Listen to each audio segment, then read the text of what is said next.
Formerly with CRST Trucking, and Desiree Wood, who drives for Covenant Transport.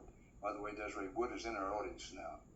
I want to spend a few minutes discussing this report, and then we'll want to move on to other subjects about the trucking business, a really important business for the country, for its economy, for our whole transportation system. First, I want to tell you about who's on our panel and who's not on our panel. The American Trucking Association is a powerful voice for thousands of trucking companies in Washington. They lobby, they try to get some legislation passed, they try to stop other legislation.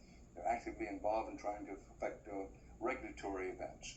We interviewed them in the first report, and they initially agreed to join us tonight.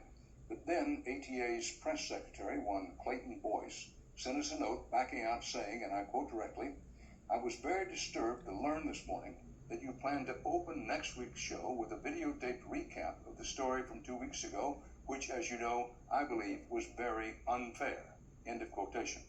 Now, you should know that we promised the ATA at least 20 minutes to lay out their critique of our first report and discuss broader economic and safety issues concerning trucks.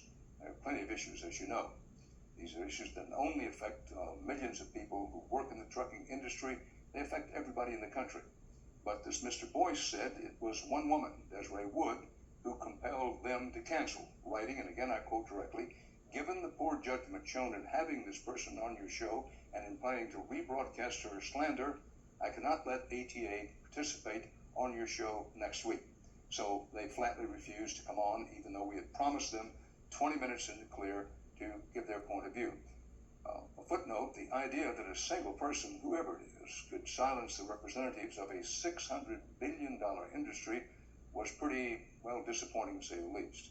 We also reached out to Covenant and CRST and 10 other leading trucking companies. A dozen invitations and only one company accepted.